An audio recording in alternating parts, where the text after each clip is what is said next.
Dan perlu saya sampaikan Mbak Nisrina bahwa untuk layanan di MPP kita, kalau daerah lain mungkin cuma 5 hari kerja. Kalau kami nantinya 7 hari kerja. 7 hari kerja, Pak? Ya, jadi Sabtu Minggu kita tetap buka. Tetap buka, Pak? Tetap buka. Cuman jamnya aja yang dikurangi. Misalnya normalnya jam 9 sampai jam 3. Kalau Sabtu Minggu kita jam 9 pagi sampai jam 1 siang. Halo pemirsa, inilah Kendari Podcast. Kembali menyapa Anda dan seperti biasa kami menghadirkan narasumber untuk membahas beberapa isu-isu yang aktual di Kota Kendari. Dan untuk edisi hari ini saya sudah bersama dengan Kepala Dinas Penanaman Modal Pelayanan Terpadu Satu Pintu, Bapak Maman Firmansyah. Assalamualaikum warahmatullahi wabarakatuh, Pak. Waalaikumsalam warahmatullahi wabarakatuh. Terima kasih sudah hadir di podcast ini, Pak. Dan ini pertama kali kami undang, Pak, ya, podcast ini. Betul. Ya, jadi pemirsa, kita akan banyak berbicara atau berdiskusi dengan Pak Maman terkait dengan MPP, Mall Pelayanan Publik, untuk mengaktifkan pelayanan perizinan dan lain sebagainya. Ya, Pak Maman bisa diberikan gambaran dulu bagaimana sesungguhnya kondisi pelayanan di Dinas Penanaman Modal dan Pelayanan Terpadu Satu Pintu, Pak? Ya, baik. Kalau untuk di Dinas Penanaman Modal Pelayanan Terpadu Satu Pintu, memang kita secara garis besar pelayanan kita sebenarnya ada 3 aplikasi besar dalamnya. Yang pertama itu ada yang namanya OSS, Online Single Submission. Itu buatan dari Kementerian Investasi, BKPM. Ini memang induk dari semua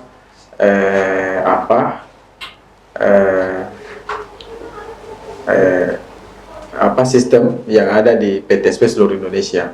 Kemudian selain itu kita pelayanan perizinan yang tidak ada di aplikasi itu kita backup dengan aplikasi Secantik. Secantik Cloud. Secantik Cloud atau yang dikenal itu dibawa langsung Kementerian Kominfo yang membawahi. Kemudian satunya sebagai pengganti IMB kita ada aplikasi itu SIMBG namanya. Nah, ini untuk sistem informasi persetujuan bangunan gedung. Karena memang sekarang memang eranya sudah digitalisasi, memang semua pelayanan kita itu sudah online sistem. Kemudian kita DPM PTSP, jadi fungsinya memang sekarang cuma fungsi perbantuan. Fungsi perbantuan, kita membantu masyarakat, terutama yang tidak melek teknologi. Itu yang kita bantu, semuanya kita bantu, mulai dari pendaftarannya, termasuk mengupload. Karena sekarang kan sistemnya, kalau dulu masih bawa berkas kan, sekarang konvensional, Pak. Ya, betul. Sekarang dia sudah langsung mengupload aja, sudah by sistem. Dari rumah bisa dengan cepat.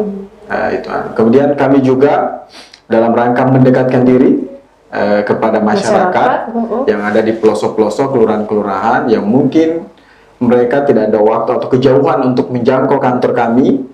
Kami juga ada gerakan mobil keliling, Dilan. Ya, digital melayani, namanya Dilan, ini singkat Dilan. Itu kita jadwalkan ke kelurahan-kelurahan seluruh Kota Kendari. Dan alhamdulillah kita sudah jalan seluruh kelurahan yang ada di Kota Kendari. Termasuk kelurahan yang ada di pelosok. Semua sudah. Jadi kita sudah sisir semua. Sekarang malah kita sudah jalan, tinggal melihat yang mana-mana yang kami rasa masih ada potensi.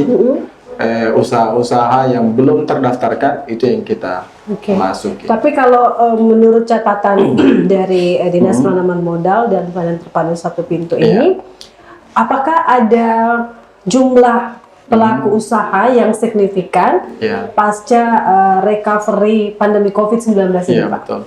Jadi kalau jumlah UMKM yang terdaftar, karena memang sekarang ini geliat UMKM di Kota Kendari luar biasa, Mbak Nisrina, luar biasa perkembangannya. Setiap saat selalu tumbuh UMKM baru. Sekarang di angka per November ini, untuk tahun ini kita sudah dapat di angka secara keseluruhan itu izin ada 26.500.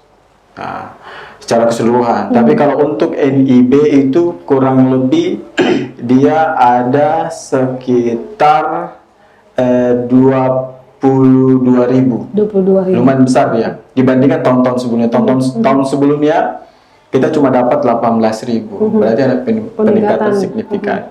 Memang kami lihat banyak pelaku-pelaku usaha yang belum sadar untuk mendaftarkan. Nah, inilah sasaran kita memang ini. Jadi kita berkoordinasi dengan camat, lurah, RT, RW dalam rangka untuk mengidentifikasi di mana sih yang masih ada, sehingga nanti kami akan turun.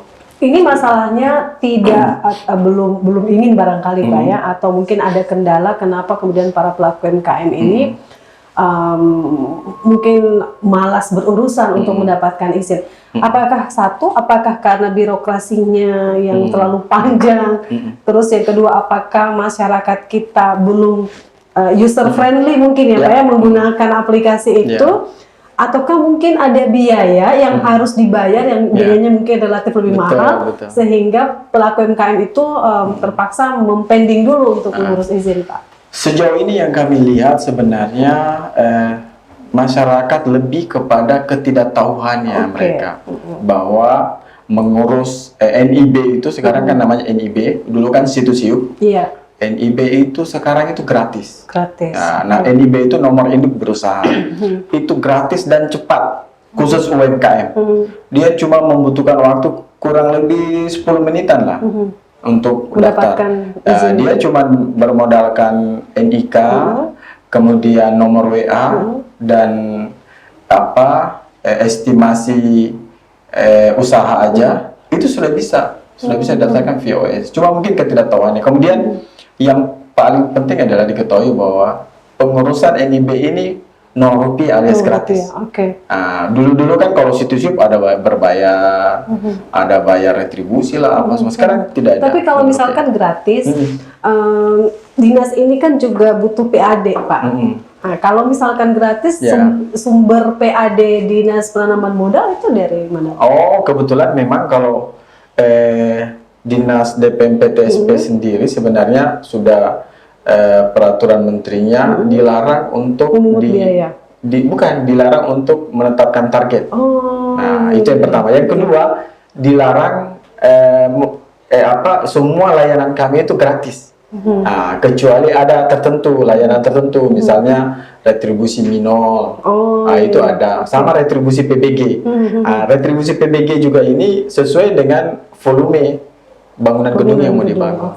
Tapi yang lainnya sekarang gratis. Tapi kan tadi Bapak mengatakan khusus untuk pelaku UMKM mengurus NIB melalui OSS Pak ya, itu hanya butuh waktu sekitar 10 menit. 10 menit.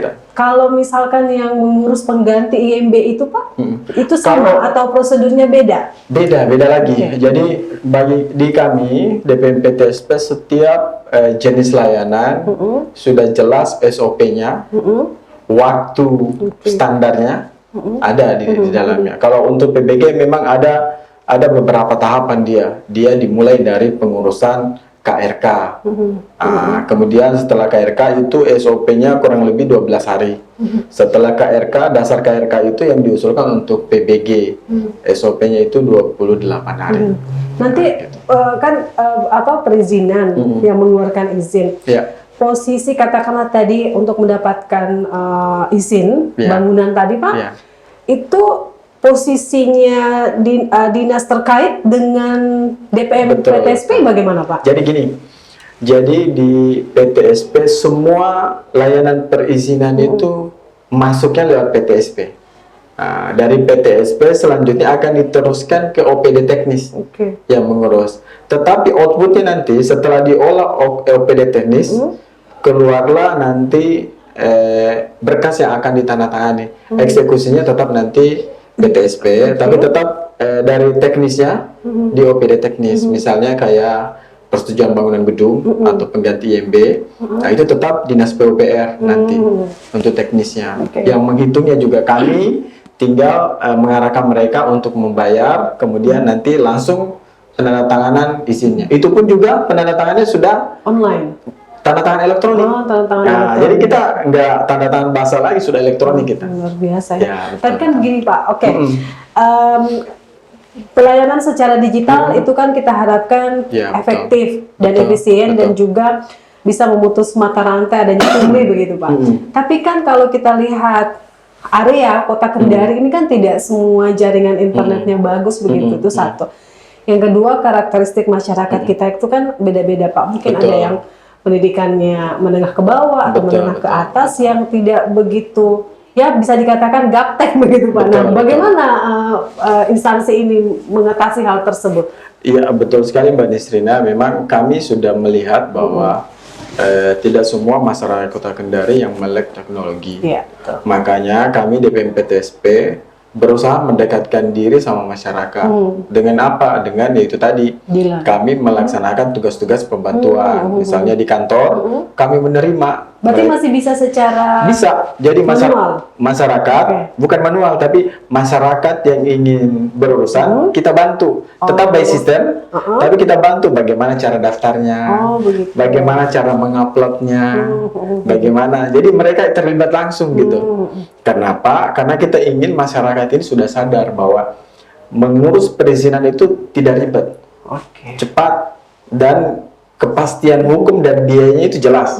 Jadi kan dulu kalau pakai calo kan kita Harus pakai- bayar, ya. pakai Oke. gimana. Kemudian kami juga mendekatkan diri sama masyarakat dengan apa? Dengan kami turun langsung. Jadi kami turun langsung Mbak Nisrina, langsung satu paket. Di situ kami bawa internetnya, langsung kami bantu di situ bagaimana untuk pendaftarannya dan sebagainya. Oke. Jadi jadi kita semua keinginan masyarakat bisa selesai di lapangan itu juga. Berarti cepat Pak ya, Cepat, Pak. dan cepat. Ya. Tapi kalau misalkan, bukan misalkan, ini kan sudah dilakukan pelayanan berbasis digital, Ya, betul. otomatis kan tidak hanya infrastruktur yang dibutuhkan Pak, tetapi juga bagaimana SDM dari Betul. dinas ini. Nah sementara kan bisa saja masih ada Betul. SDM kita yang belum terlalu Betul. familiar barangkali ya dengan teknologi yang ada. Betul. Jadi memang Mbak Nisrina, peranan SDM ini sangat penting dalam rangka mensupport yaitu tadi digitalisasi itu tadi. Tapi alhamdulillah kami selalu, jadi SDM kami selalu update, ibaratnya kami ikutan BINTEK, tentu dengan kebijakan anggaran dari pemerintah daerah, dalam hal ini Bapak Wali Kota. Jadi kita adakan pelatihan-pelatihan, BINTEK buat tenaga kita, sehingga betul-betul mereka bisa paham, mereka bisa memberikan layanan sebaik mungkin kepada masyarakat, sehingga masyarakat tentu terpuaskan dengan layanan tersebut. Tapi sejauh ini dengan luas wilayah Pak yang harus dilayani oleh DMPTSP, Ya. mulai dari daerah perkotaan yang berada di pusat kota hingga mungkin di bagian pedalaman sana, Ya. dengan melihat SDM yang sekarang itu cukup. Alhamdulillah dengan kondisi SDM sekarang bisa mengcover semua. Jadi kita memang itu tadi, kita selain kita perkuat di kantor, kita berupaya cari inovasi. Apa sih sebenarnya yang dibutuhkan sama masyarakat dalam rangka pemenuhan hak-hak mereka kan terhadap pengurusan perizinan. Nah itu tadi kami selalu misalnya berkoordinasi sama lurah camat, RT RW dalam rangka itu tadi bagaimana mengidentifikasi pelaku-pelaku usaha yang ada di wilayahnya masing-masing. Apakah mereka sudah terdaftar legalitasnya atau tidak? Nantinya informasi itulah yang kami akan jemput. Untuk selanjutnya kami akan turunkan tim kami untuk mengeksekusi tadi, membantu masyarakat dalam rangka proses perizinan. Ada yang menarik tadi yang Pak Maman sampaikan bahwa walaupun secara digital atau elektronik pengurusannya, tapi pihak dari DMPTSP itu masih tetap memberikan pendampingan barangkali Pak ya dalam proses untuk upload berkas dan lain sebagainya. Bagaimana kemudian Pak Maman menjamin bahwa SDM yang melakukan pendampingan kepada para pelaku UMKM ini bebas pungli? Jadi gini, di kantor kami memang kami sudah memberikan informasi, kemudian kami juga memasang pamflet terkait itu.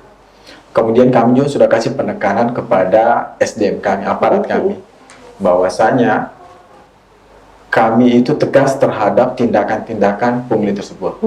Bahkan saya sampaikan bahwa apabila kedapatan ada sanksi tegas di dalamnya. Nah, makanya inilah yang kita selalu tekankan ke mereka. Kemudian kami selalu mengedukasi masyarakat bahwa semua pengurusan kami itu gratis. Kecuali misalnya izin minor, PBG, dan izin-izin yang betul-betul berbayar. Nah, ini juga yang kita kemudian itulah tadi kami informasikan kepada masyarakat bahwasanya ya jangan lewat calo, langsung saja sehingga kepastian hukumnya dan budgetnya itu jelas. Ada semacam posko pengaduan atau? Oh ya ada. Jadi di kami itu layanan aduan itu ada dan dia sudah sangat siap. Di layanan pengaduan juga Mbak Desina kita sudah ada SOP-nya bahwa dalam 3 hari aduan masyarakat itu harus kami tindak lanjuti cepat. Oh begitu. Karena kalau tidak si penerima layanan aduan ini bisa kena sanksi juga. Oh begitu Pak ya? Bisa. Ya. Jadi mereka harus 3 kali 24 jam atau 3 hari harus cepat merespon. Misalnya mereka mengecek aduan masyarakat di lapangan tentang perizinannya atau apa, sehingga kita bisa cepat jawab dan memberi solusi kepada masyarakat. Rata-rata apa yang menjadi keluhan masyarakat Pak? Kalau rata-rata sih ternyata kami identifikasi yaitu tadi misalnya ada masyarakat yang mendirikan bangunannya ternyata limbahnya mengalir tempat lain. Ataupun juga kami dapati juga calo. Oh ada Pak. Tapi bukan di kami, di OPD lain. Nah ini yang kita kasih penegasan. Tapi kan misalkan gini Pak, kan tadi Pak Maman mengatakan dinas ini tidak bekerja sendiri, tetap berkoordinasi dengan dinas teknis terkait. Betul. Nah masing-masing kan SDM ini kan beda-beda nih Pak. Betul. Tugas dan tanggung jawabnya. Betul. Nah tadi Pak Maman katakan ada pungli yang dilakukan oleh OPD lain gitu. Bagaimana koordinasinya? Iya kita panggil Pak. Jadi itu tadi saya bilang bahwa layanan aduan masyarakat itu kadang-kadang mereka melaporkan bilang Pak kok saya perizinan saya kok nggak selesai. Nah disitulah kami jawab apa masalah ini. Nah ternyata itu lewat oknum-oknum atau calo-calo. Ini yang kami tindak lanjuti. Bahkan kami panggil OPD teknisnya untuk mengatasi masalah ini dan untuk memberi teguran keras. Tidak dibentuk satgas Pak? Kalau satgasnya sebenarnya kalau terkait sebenarnya sudah ada saber pungli yang udah dianu ya. Tapi kita lebih ke preventif dulu, ya persuasif. Jadi kita lihat masalahnya bagaimana. Kalau betul-betul ada sampai ya itu baru kita serahkan ke. Baik. Nah, sesuai dengan tema kita MPP, efektifkan pelayanan perizinan. Apakah ketika MPP kan sudah berjalan Pak ya? Apakah nanti ada konsep baru yang ditawarkan oleh DNPTSP dalam memberikan pelayanan di MPP nanti atau gimana Pak?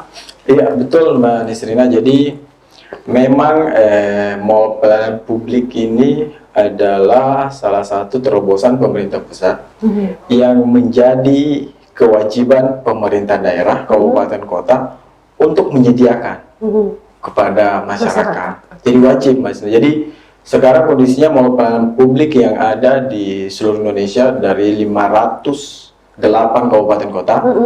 Ini yang baru real ada sudah 74. Termasuk Kota Kendari. Ya, insya Allah nanti Kota Kendari kita launching bersama di bulan Desember. Nah, itulah akan jadi 100 nantinya. Akan jadi 100 nantinya. Kemudian karena memang semangatnya adalah bagaimana memberikan pelayanan one stop service. Jadi satu tempat untuk semua jenis pelayanan yang ada di Kota Kendari atau kabupaten kota. Ini memang semangatnya bagaimana supaya masyarakat tidak kemana-mana Mbak Nisrina. Selama ini kan mereka urus KTP-nya di kantor Capil di mana, urus SIM-nya ada di kantor Polres, urus misalnya imigrasi juga ke kantor imigrasi, pisah-pisah tempat kantornya. Makanya inovasi pemerintah pusat berharap dengan MPP ini dan ditindaklanjuti oleh Bapak Wali Kota, itulah dibuatlah satu mall pelayanan publik. Jadi kenapa mall?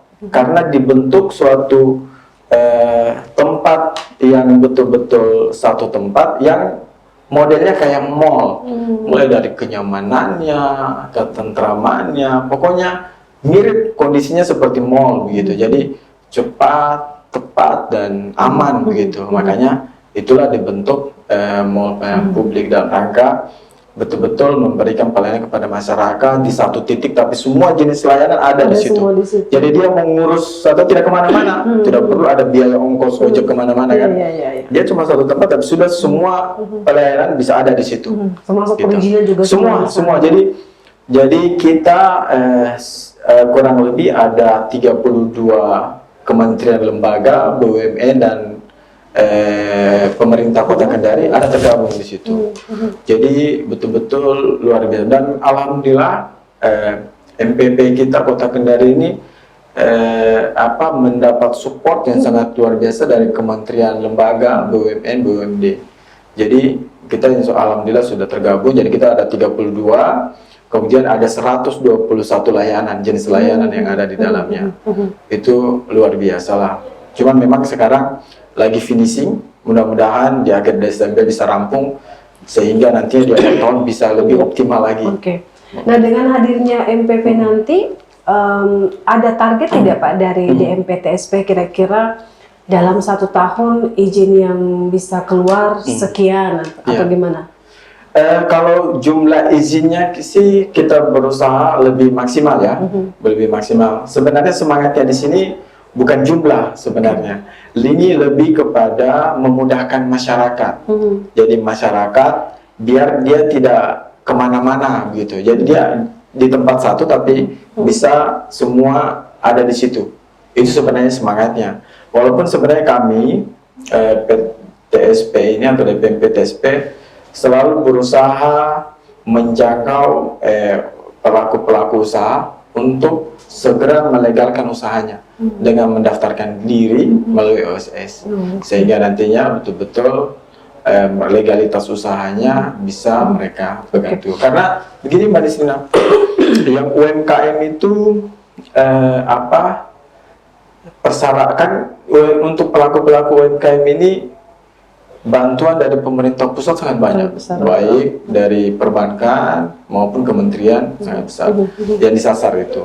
Tapi untuk persyaratan penerima bantuan itu salah satu indikator utama yaitu NIB tadi, legalitas usaha. Jadi memang kita selalu door to door untuk menginformasikan bahwa NIB ini sangat penting.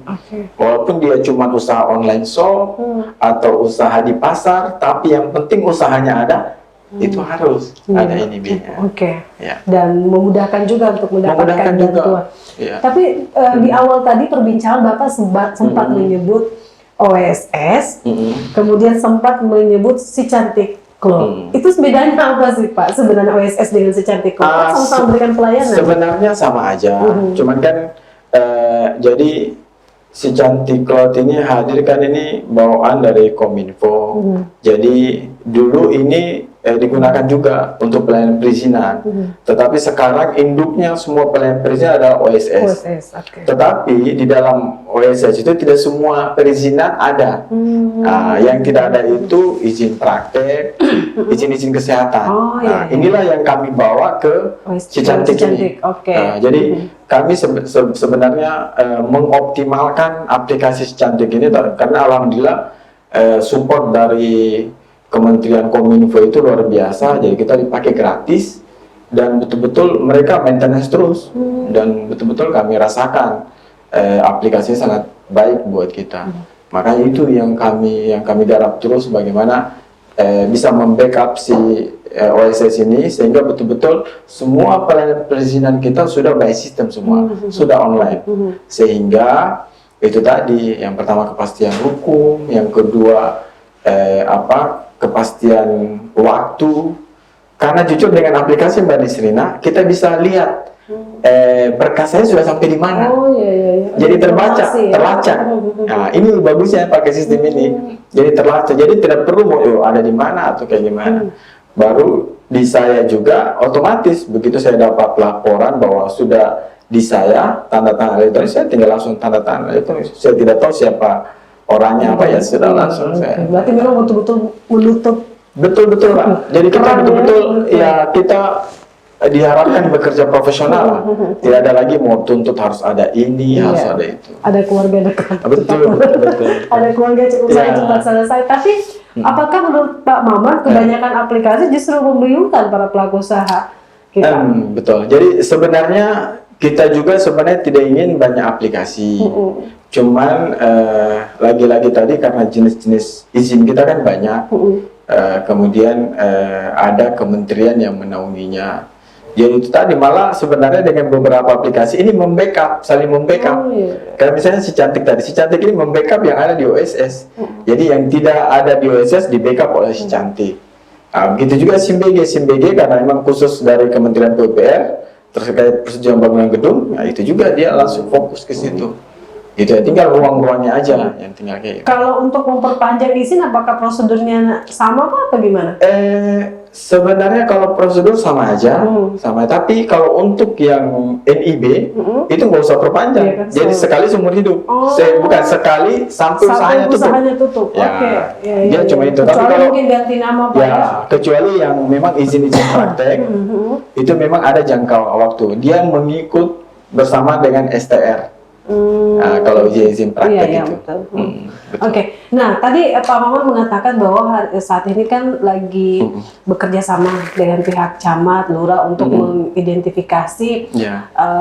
siapa-siapa saja yang belum mengurus NIB. Nah, sejauh ini sudah adakah laporan dari camat setempat terkait dengan hasil identifikasi itu atau gimana Pak? Ya, alhamdulillah untuk tahun ini kita sudah jalan semua. Alhamdulillah peran camat lurah ini sangat luar biasa Mbak Nesrina, betul-betul mereka membantu kita.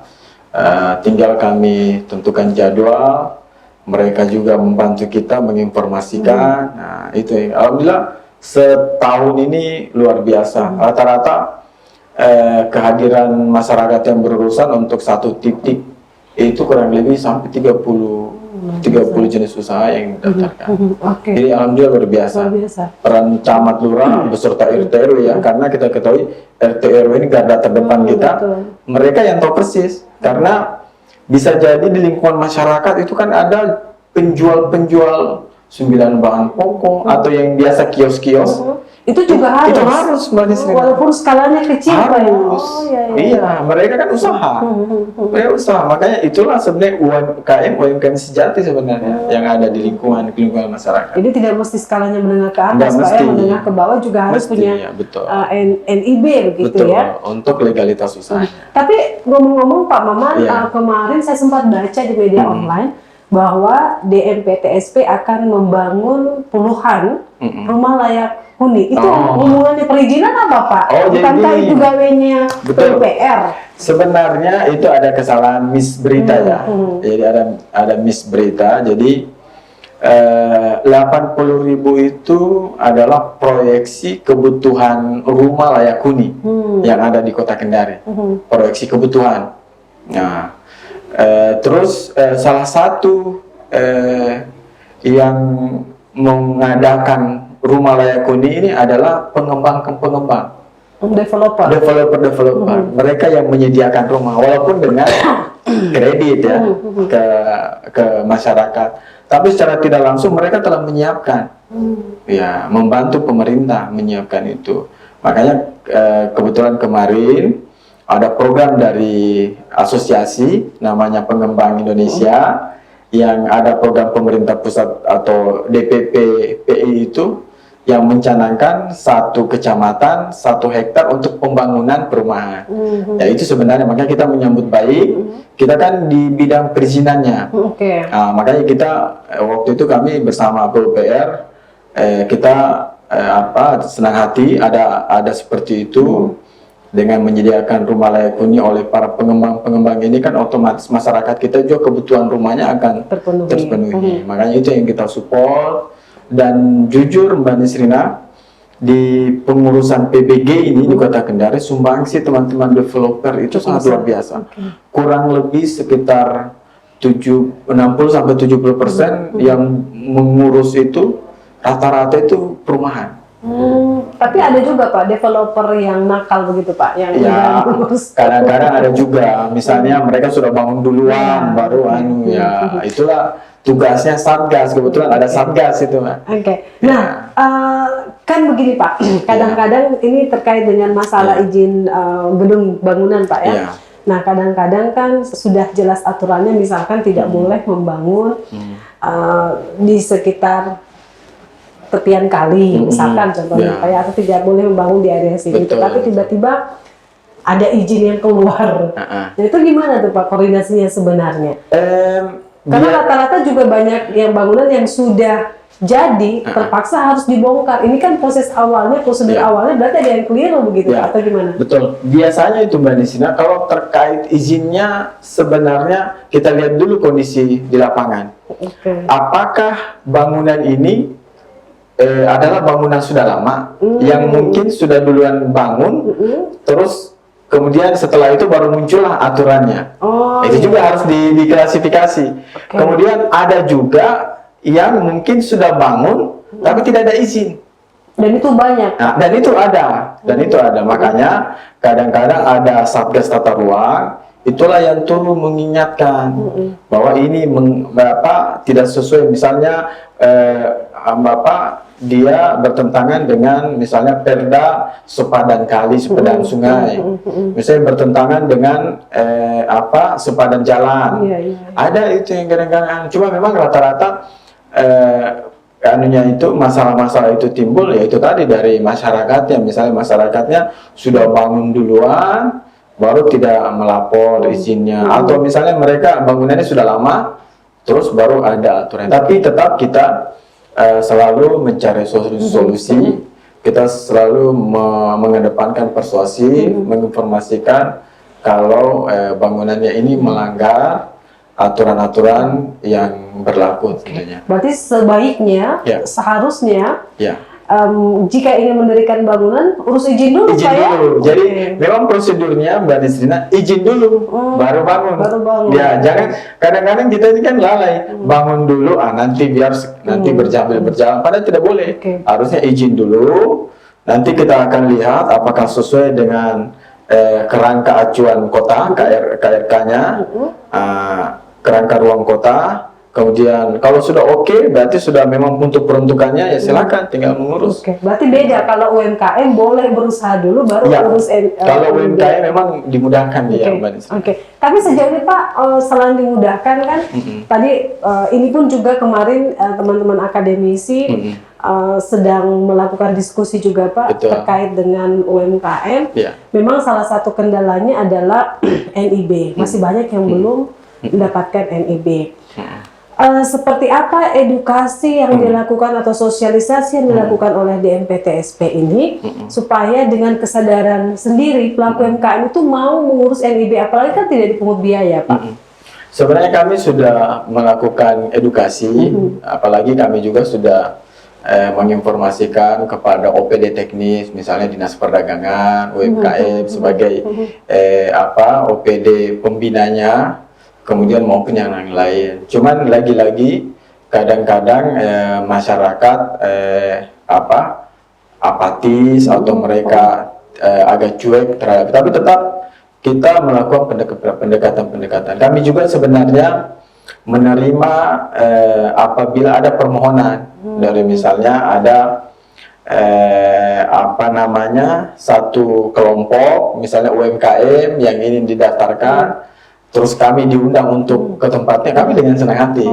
Kami jadi pada intinya kami sangat terbuka apabila ada keinginan masyarakat untuk kami dampingi atau kami untuk bantu mendaftarkan usaha ataupun perizinan-perizinannya untuk itu. Kalau UMKM kan ini Pak banyak sekali komunitas Pak ya, ada Peladepreneur, ada forum UMKM, ada UKM, IKM dan masih banyak lagi. Apakah DMPTSP juga menyasar komunitas-komunitas ini Pak supaya membantu tugas dari DMPTSP? Betul. Kita selalu alhamdulillah selama ini juga kita diundang apabila misalnya ada event-event pameran atau ada kegiatan-kegiatan dari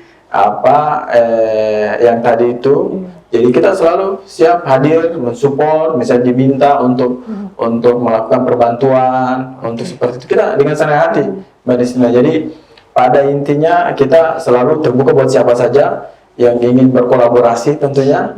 Ya kita sangat merespon dengan cepat hal tersebut. Kira-kira Pak, tantangan yang dihadapi oleh DMPTSP apa nih Pak? Sebenarnya tantangan kita kan lagi-lagi tinggal bagaimana masyarakat itu harus sadar juga dalam dirinya. Misalnya masyarakat sekarang kadang-kadang lebih cenderung merasa bahwa ingin pelayanan perizinannya langsung dibantu sama orang, misalnya langsung nitip sama orang. Padahal belum tentu nitip sama orang itu bisa lebih cepat, atau misalnya biayanya otomatis kan kalau nitip lewat orang pasti ditambah-tambah kan. Iya, betul. Padahal sebenarnya kita sudah pastikan bahwa mengurus perizinan itu jelas, cepat, dan tepat. Apalagi kepastian hukumnya atau kepastian waktu biayanya itu sangat jelas, sehingga mereka tidak perlu takut, khawatir. Dan apalagi kita nanti ada mall pelayanan publik, otomatis sangat nyaman buat mereka. Di situ sudah ada makan, di situ nantinya ada kafetaria, ada UMKM. Di situ kita sudah siapkan semua. Oke, dengan adanya MPP nanti, persiapan apa yang dilakukan oleh DMPTSP supaya lebih memaksimalkan perizinan, khususnya untuk pelaku UMKM dan juga sini-sini yang lain? Alhamdulillah memang kita MPP ini kita mendapat support yang sangat luar biasa ya dari Bapak Wali Kota. Alhamdulillah kalau untuk di Sulawesi Tenggara, kami rasa kami adalah baru satu-satunya MPP yang betul-betul disupport sekali. Misalnya dari pembangunan gedung. Kalau daerah lain mungkin mereka MPP-nya bangunan ex gedung yang sebelumnya. Tapi kalau kami memang bangunan yang dibangun baru. Kemudian kita langsung disupport dengan desain interiornya. Kita disupport dengan prasarananya. Kita langsung disupport dengan SDM-nya juga. Jadi betul-betul Pak Wali Kota mensupport hadirnya mall pelayanan publik Kota Kendari. Dan kami memang berkomitmen, Mbak Desina, bahwa kami memang bukan yang pertama, karena memang di Sultra ini yang pertama adalah Kabupaten Bombana. Tapi bagi kami, kita bukan yang pertama, tapi kita akan menjadi yang terbaik di Sulawesi Tenggara terkait itu. Alhamdulillah juga kita sudah siap semua, baik sistem, kemudian sarana prasarana tadi kita disupport. Kemudian apalagi di kita memang kita sudah melaksanakan MOU PKS dengan kementerian lembaga yang bergabung di MPP. Jadi alhamdulillah support mereka itu sangat luar biasa terhadap hadirnya mall pelayanan publik di Kota Kendari. Walaupun ada MPP nanti tetap Dilan Pak ya, tetap menyasar masyarakat. Jadi Dilan ini memang salah satu inovasi unggulan kami, yang mana dia ini memang langsung menyasar ke pelosok-pelosok, kelurahan-kelurahan.